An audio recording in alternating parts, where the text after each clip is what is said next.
Dice David del Castillo, como no se oía, ¿te han venido monárquicos exaltados por el vídeo de ayer por hablar mal de los reyes o antimonárquicos pasados de rosca por no reclamar república a muerte? Sí. Sí han venido. No, los primeros no, monárquicos no han venido.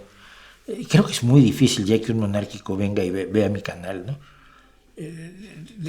Soy un producto para un público muy selecto y muy pequeñito y me resigno a ello hasta cierto punto, ¿no? No del todo, pero hasta cierto punto sí. Me gustaría tener el doble de espectadores y el doble de suscriptores y el doble también de ingresos de YouTube, pero no puede ser. Bueno, pero no. O hay gente que me ha reclamado lo que siempre, y lo dije al principio, lo voy a repetir ahora, lo dije al principio, pues no me oyó nadie, cuando hablaba yo de mi video. Mucha gente me ha reclamado en varias ocasiones que yo no considere prioritario la abolición de la monarquía en España. Y por lo menos que me dicen es que soy monárquico yo, que sería el más absurdo de los colmos, que yo le tuviera ningún aprecio a la monarquía como institución. Pero la monarquía actual no me molesta. ¿Por qué? Primero que nada, porque como digo en el vídeo, si desaparece no cambia nada. Es decir, para todo efecto tenemos lo que se llama una república coronada. Segundo, no tenemos los votos necesarios para hacer la modificación constitucional que llevaría a la abolición de la corona. Es decir, como es uno de los artículos fundamentales de la Constitución, se requiere de una mayoría calificada que quiera hacer la reforma, luego se disuelven las Cortes y se vuelven a reunir las Cortes y no sé si tiene que haber un referéndum, no me acuerdo, no soy abogado, y las Cortes tienen que reafirmar o avalar el cambio constitucional para que se lleve a cabo la modificación de la Constitución y entonces ya desaparecería la monarquía. No tenemos los votos, no hay forma posible de que el Congreso de los Diputados español vote eso, con mayoría calificada. Entonces, ¿para qué perdemos el tiempo?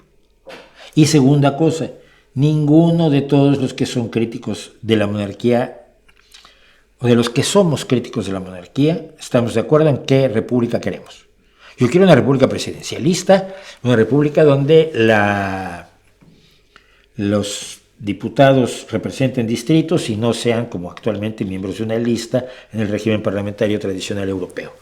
Quiero que el presidente, el ejecutivo, se elija independientemente del legislativo para que haya una verdadera independencia entre los tres poderes y no, nadie me va a hacer caso. Otros quieren una república islámica, serán poquitos, pero los musulmanes españoles quieren una república islámica con la sharia y toda la onda. Y 100 latigazos si te cortan la mano, si te ven robando. Otros quieren una república popular, socialista, democrática y al estilo de Corea del Norte. Otros quieren una república como la francesa, con presidente. Pues es que si no sabemos qué vamos a poner, si no estamos de acuerdo, la gran mayoría, en lo que vamos a poner en lugar de la monarquía, es como absurdo. Es vamos a tirar la casa antes de construir donde vamos a vivir después. Necesitamos un jefe de Estado. ¿Y cómo vamos a elegir ese jefe de Estado? ¿Qué atribuciones va a tener ese jefe de Estado? ¿Cómo va a ser la república soñada? Hay otros que creen que hay que regresar a la república constituida a partir de la Constitución del 31. Y yo digo, mira, la Constitución del 31 era enormemente avanzada para 1931. Si hoy lees la Constitución española de 1931 dices, no. ¿Por qué? Bueno, porque en 100 años algo hemos avanzado también en nuestros pensamientos.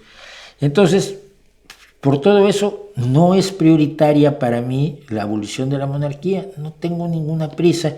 Creo que hay cosas mucho más urgentes. Creo que antes de eso hay que combatir en Andalucía y en Madrid la destrucción de la sanidad pública.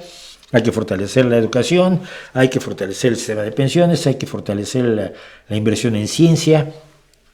Hay que combatir la polarización de una ultraderecha nacional, socialista, nacional, conservadora, blanca y de ultraderecha, que está llamando a la puerta de la democracia europea con ánimos de destruirla. Vamos, eso es urgente.